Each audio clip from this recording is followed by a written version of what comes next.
Guys, आज से मैं इस चैनल पर BTTS सीरीज को स्टार्ट करने जा रहा हूं और मुझे उम्मीद है कि आपको ये सीरीज बहुत पसंद आएगी। इस कहानी की शुरुआत में हमें बताया जाता है कि इस दुनिया में एक कॉन्टिनेंट है जिसमें कोई जादुई शक्ति नहीं है, मगर उनकी ऊर्जा का सोर्स डूची नाम की पावर है। इसीलिए इस महाद्वीप को डूची कॉन्टिनेंट कहते हैं। यहाँ के लोग लगातार दो चीजों का अभ्यास करते हैं जो उनकी ट्रेनिंग को डूची की हाईएस्ट लेवल पर लेकर जाता है। ट्रेनिंग पूरी होने के बाद हर किसी का जीवन इस बात पर डिपेंड करता है कि वे आगे जाकर क्या करेंगे। डूची के लिए 10 चरण हैं, जिनके नाम डू विशेषज्ञ, do master, do grand master, do spirit, do सम्राट, डू पूर्वज, डू ऑनर, डू होली और डू गॉड है। और इन प्रत्येक चरण में कई लेवल होते हैं। फिर हमें क्रो सिटी के जियो राजवंश को दिखाया जाता है, जो 3 बड़े शाही परिवारों में से एक था, जहाँ आज एरिना में सभी स्टूडेंट की डू लेवल को चेक किया जा रहा था। और अब जियो यान को आगे बुलाया जाता है, जो जियो राजवंश का तीसरा युवा मास्टर था। जियो यान आगे जाता है तो सभी स्टूडेंट हंसने लगते हैं। जियो परिवार के एक मुखिया का बेटा जियोनिंग उसे कहता है कि अपने आप को मूर्ख मत बनाओ, तुम्हारी लेवल बहुत कम है। जियो यान उनकी बातों पर ध्यान नहीं देता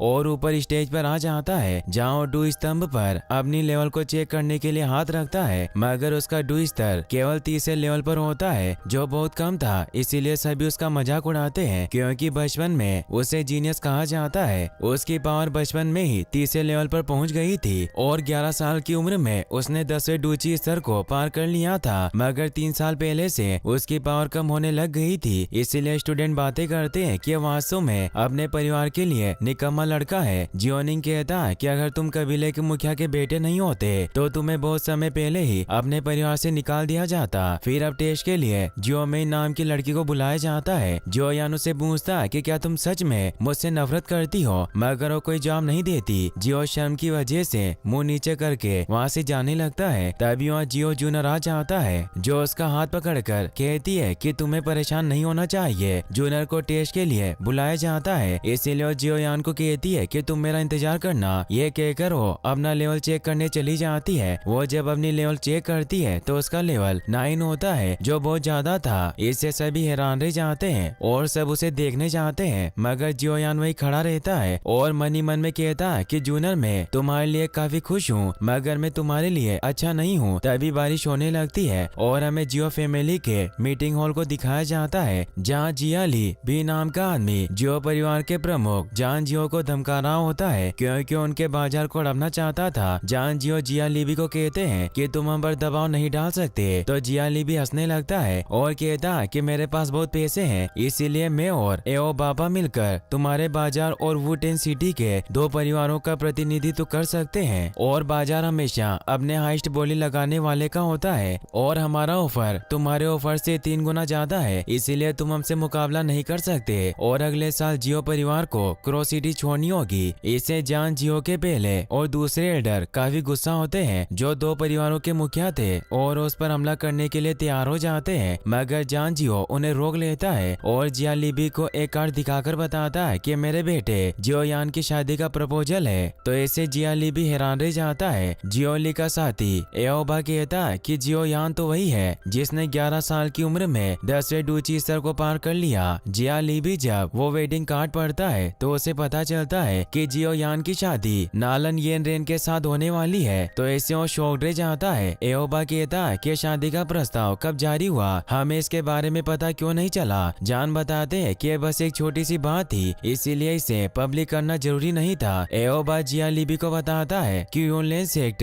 पावरफुल लोगों से भरा हुआ है, भले वो शहर से बाहर हो, पर वो अपनी रिश्तेदारी की वजह से जियो परिवार की मदद जरूर करेंगे। और नालन जो लड़की है वो यानरेन डिपार्टमेंट के हेड यूनलेन की फेवरेट स्टूडेंट है, जिससे हमें प्रॉब्लम हो सकती है। तो जान कहते हैं कि अब तुम हमारे सभी बाजारों पर कब्जा नहीं कर पाओगे, और वो हंसने लगते हैं। जियाली भी उसे वापस वो कार्ड देते हैं और कहते हैं कि हम यहाँ से जा रहे हैं, मगर तभी वहाँ मिस नालन अपने साथियों के साथ आ जाती है और ने कहती है कि मैं यहाँ आपको बधाई देने आई हूँ, और उन्हें झुककर प्रणाम करती है। तो नालन से कहते हैं कि तुम्हें इतना विनर होने की कोई जरूरत नहीं है, हम जल्द ही एक परिवार बन जाएंगे। नालन उन्हें अपने साथ लाया हुआ कलेक्टिंग पिल दिखाती है और कहती है कि ये मैं आपके लिए लाई हूँ, मुझे आशा है कि आप इसे स्वीकार करेंगे। इससे सब हैरान रह जाते हैं। नालन उन्हें बताती है कि इस पिल की मदद से आसानी से डू फाइटर अपनी लेवल अप कर सकते हैं, क्योंकि ये पिल क्यू एनर्जी को कंप्रेस प्रेस करके अपनी बॉडी में दाखिल करने की क्षमता देती है, मगर इसमें फेल होने की काफी संभावनाएं है और अगर कोई इसमें फेल होता है तो उसकी लेवल 8 से 9 स्तर नीचे गिर जाती है। इसीलिए ये पिल केवल 9 स्तर के लोगों के लिए ही काम करती है और उनकी लेवल को अप करती है। जान उसे कहते हैं कि तुम्हें मुझे ऐसा उपहार देने की जरूरत नहीं थी। नालन उन्हें बताती है कि मैं सच्चाई छिपाना नहीं चाहती। मैं जान गई हूँ कि पिछले 3 साल से जियोयान का लेवल काफी नीचे चला गया है, इसीलिए मैं किसी ऐसे आदमी से शादी नहीं कर सकती जो किसी जमाने में जीनियस रहा हो। मैं शादी का ये कॉन्ट्रैक्ट तोड़ना चाहती हूँ। जान हैरान हो जाते हैं और कहते हैं कि यह कोई बच्चों का खेल नहीं है। इस कॉन्टिनेंट में किसी जुड़ाव को बाधित करना इतना आसान नहीं होता। नालन कहती है कि बेशक मैं ये जानती हूँ, इसीलिए मैं इस कॉन्ट्रैक्ट को तोड़ने के लिए ये कलेक्टिंग पिल आपको दे रही हूँ। जान जियो कहते हैं कि मुझे लगता है कि तुम्हारे डिपार्टमेंट के हेड यूलेन इससे सहमत नहीं होंगे। नालन कहती है कि मैंने सेक्शन लीडर यूलेन से अनुमति प्राप्त कर ली है। क्यों नहीं चाहते कि मैं किसी ऐसे व्यक्ति से शादी करूं जिसकी लेवल मुझसे काफी कम हो, और अभी आपका बेटा एक हारे हुए लड़के के अलावा और कुछ नहीं है, इसलिए अब आपके पास इस कॉन्ट्रैक्ट को तोड़ने के अलावा और कोई तरीका नहीं है। तभी नालन के साथियों में से एक आगे आता है और वो 7 स्टार डो ग्रैंड मास्टर जी में बदल जाता है, जो यूलेन सेट का ग्रैंड मास्टर था। यह देखकर जान नालन से कहते हैं कि तुम क्या चाहती हो कि क्या मैं तुम्हारे सामने घुटने टेक दूं? नालन कहती है कि भले ही आप अपनी तलवार निकाल कर हमसे मुकाबला करें, मगर मेरा फैसला नहीं बदलेगा। मैं सगाई तोड़ना चाहती हूँ। तभी जियोयान जूनियर के साथ वहाँ जाता है, क्योंकि उन्हें पता चल गया था कि नालन वहाँ आ गई है और जूनियर ने जियोयान को इस बारे में बताया था। जियोयान नालन से कहता है कि मैं कॉन्ट्रैक्ट रद्द करना चाहता हूँ और कहता है कि अगर ये शादी कैंसिल हुई तो एक कॉन्टिनेंट में हमारी बहुत बदनामी होगी और पीढ़ियों तक हमारा परिवार शर्मिंदा रहेगा। जियोयान नालन के पास जाता है तो उसे कहती है कि क्या तुम ही जियोयान हो? तो कहता है कि क्या मैं तुम्हें हैंडसम नहीं लगता? नालन कहती है कि चाहे तुम कितने भी हैंडसम क्यों ना हो, पर तुम बेकार हो। मुझे तुम्हें देखकर बहुत दुख होता है, इसलिए मैं तुम्हें इस शादी को तोड़ने पर 3 कलेक्शन पीस दे सकती हूँ। साथ ही तुम यूलेन सेक्शन में भी ट्रेनिंग ले सकते हो। सभी से चौंक जाते हैं। जान जियो के साथी एडो ने कहते हैं कि अगर हम 3 क्यू पीस लेते हैं तो हमारा जियो परिवार और अधिक शक्तिशाली हो जाएगा और वो बाजार भी हमारे हाथ से नहीं जाएंगे जिन्हें हमने खो दिया है। दूसरा एल्डर भी उन्हें कहता है कि अगर जियोयान यूलेन सेक्शन में ट्रेनिंग करेगा तो अपनी खोई हुई पावर को भी रिकवर कर सकता है। जियाली भी कहता है कि श्रीमती नालन बहुत उदास है, भले ही उसने सगाई को रद्द करके मेरी मदद की, मगर अब जियो परिवार ने इसका समर्थन खो दिया है, इसीलिए वो सभी बाजार जल्दी हमारे होंगे। जियोयान उसे कहता है कि तुम्हें इतनी जल्दी उत्तेजित नहीं होना चाहिए और वो नालन से कहता है कि मैंने फैसला किया है कि मुझे तुमसे तलाक चाहिए। नालन हैरान रह जाती है और वो गुस्से में उसे कहती है कि तुम ऐसा कहकर दोनों पक्षों को चोट पहुंचाई है। अब जी भी गुस्से में अपनी पावर को एक्टिवेट कर लेता है, तो उसे रोकने के लिए जान जियो भी रेज लोएन पावर को एक्टिवेट कर लेते हैं, जिससे वहाँ एक धमाका होता है और वो दोनों लड़ने को तैयार हो जाते हैं। मगर नालन जी को रोक लेती है और जान से कहती है कि हम इसे दूसरे तरीके से हल करेंगे। मैं जियो परिवार को 3 साल देती हूँ। 3 साल बाद जियो लेन यूलेन वार्ड में आ सकता है और मुझसे लड़ सकता है, और अगर ये हार गया तो हमारी शादी नहीं होगी और ये सगाई टूट जाएगी, और अगर तुम जीत गए तो तुम मेरे साथ जो चाहे वो कर सकते हो। फर्स्ट एल्डर कहता है कि उचित नहीं है। कोई मूर्ख भी जानता है कि जियोयान की शक्ति के साथ ऐसा कोई तरीका नहीं है कि वो तुम्हें 3 साल के अभ्यास के बाद हरा सके। सेकंड एल्डर जान से कहता है कि हमारे जियो परिवार के लिए बस एक देरी होगी। 3 साल बाद जियो ली भी वापस हमारे बाजार को हड़पना चाहेगा। नालन उन्हें कहती है कि मेरा सबसे अच्छा ऑफर है जो मैं आपको दे सकती हूँ, और वो जियोयान से पूछती है कि तुम क्या चाहते हो। जियोयान भी उसकी इस शर्त को स्वीकार कर लेता है। तभी वहाँ जूनियर भी आ जाती है, जिसे देखकर जी को अजीब लगता है। नालन कहती है कि अब हमारी बाद में मुलाकात होगी। जियोली भी वहाँ से चला जाता है क्योंकि वो इस 3 ईयर एग्रीमेंट की वजह से कुछ नहीं कर सकता था। नालन भी वहाँ से चली जाती है और वो जाते जाते जियोयान को कहती है कि मुकाबले के लिए मैं तुम्हारा इंतजार करूंगी। जियोयान कहता है कि तुम मुझे धमकाने की हिम्मत कर रही हो क्योंकि मैं कमजोर हूँ। सभी लोग वहाँ से चले जाते हैं। जियोयान काफी परेशान होता है और हॉल से बाहर आता है। जान जियो के साथी एल्डर ने कहते हैं कि जियोयान आगे आने वाली समस्याओं को नहीं जानता। 3 ईयर एग्रीमेंट करके उसने सिर्फ अपनी मौत में देरी की है। जियोयान वहाँ से जाने लगता है। जूनियर उसे रुकने को कहती है, मगर वो नहीं रुकता और वहाँ से भाग जाता है, तो जूनियर उसके पीछे जाती है। जान को उसकी फिक्र होती है। जियोयान दौड़ता हुआ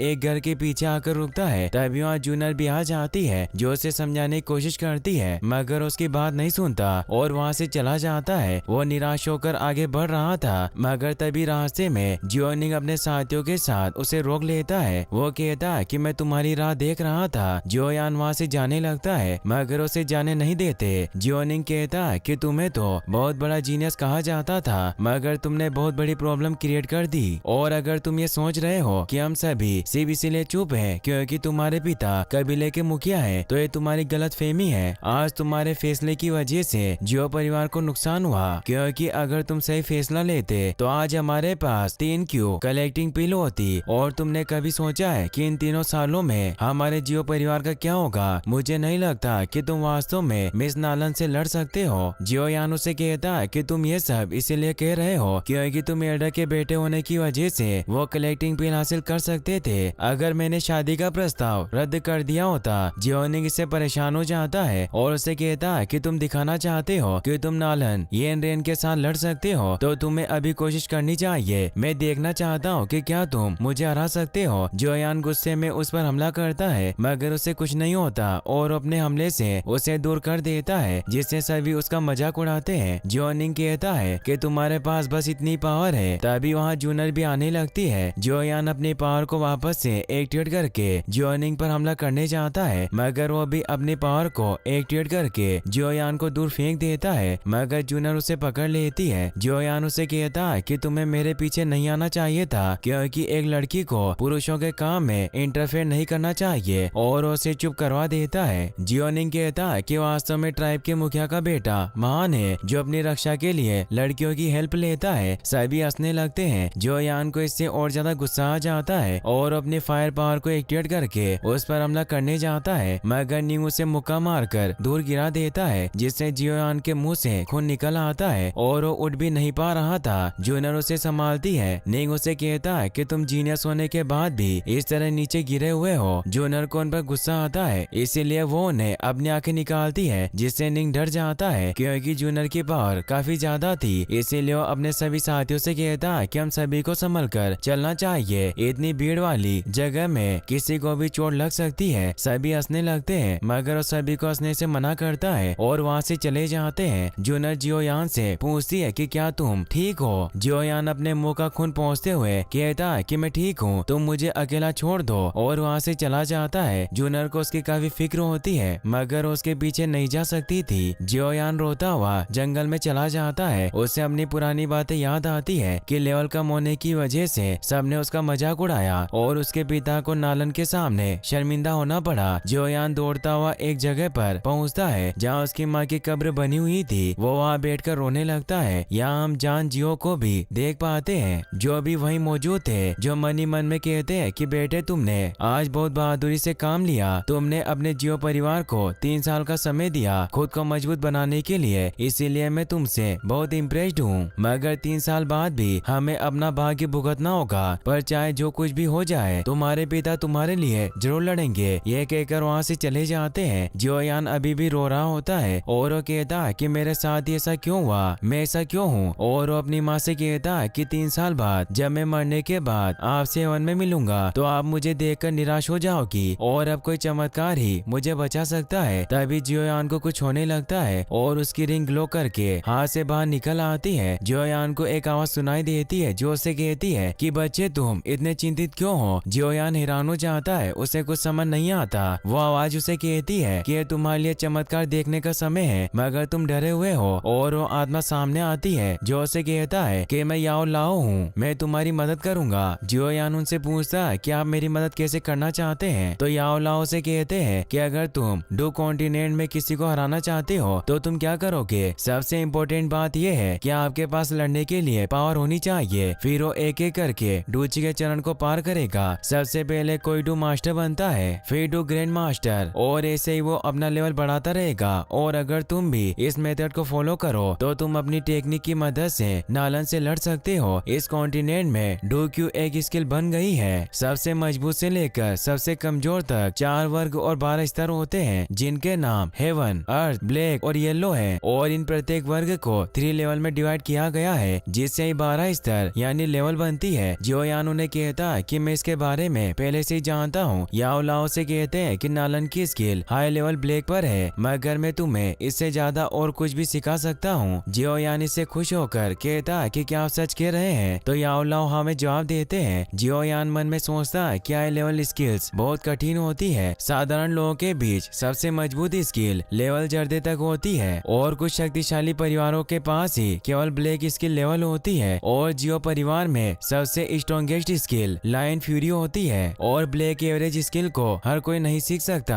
केवल शक्तिशाली साम्राज्य के लोग ही इसे सीख सकते हैं। और सदियों से हेवन लेवल स्किल किसी के पास नहीं है, जिस वजह से नालन का यूनलैंड सेक्ट बहुत पावरफुल है। इसीलिए वो सोचता कि क्या याओ लाओ उनसे भी ज्यादा पावरफुल होगा और उन्हें कहता कि भले आपके पास बेहतरीन हुनर हो, मगर जब तक हम सही पिल्स का इस्तेमाल नहीं करते ये बेकार है। यूनलैंड सेक्शन आसानी से क्यू कलेक्टिंग पिल को हासिल कर सकता है और ये पिल केवल लेवल 5 एल्केमिस्ट के द्वारा बनाई जाती है। एल्केमिस्ट उन लोगों को कहा जाता है जो कम साधारण चीजों से मूल्यवान चीजें बना सकते हैं। जो यान कहता है कि तुम जैसा बूढ़ा आदमी उन पिल को कैसे बना सकता है? तो याओ लाओ से कहता है कि मैं खुद एक हाई लेवल एल्केमिस्ट हूँ और लेवल 5 मेरे लिए कुछ नहीं है। तुम मुझे अब से याओ लाओ बुला सकते हो और ये एल्केमिस्ट लेवल मेरे लिए कोई मायने नहीं रखती। यदि तुम मेरे स्टूडेंट बनना चाहते हो तो तुम जितनी चाहे उतनी पिल्स ले सकते हो। जियो यान उन्हें कहता है कि मैं आपसे काफी इम्प्रेस्ड हुआ हूँ, मगर ये पहली बार है जब किसी ने इतनी सफाई से डींगे मारी हो। याओ लाओ कहता है कि क्या तुम मुझ पर विश्वास नहीं करते? जियो यान उन्हें कहता है कि ऐसा नहीं है, मैं आप पर विश्वास नहीं करता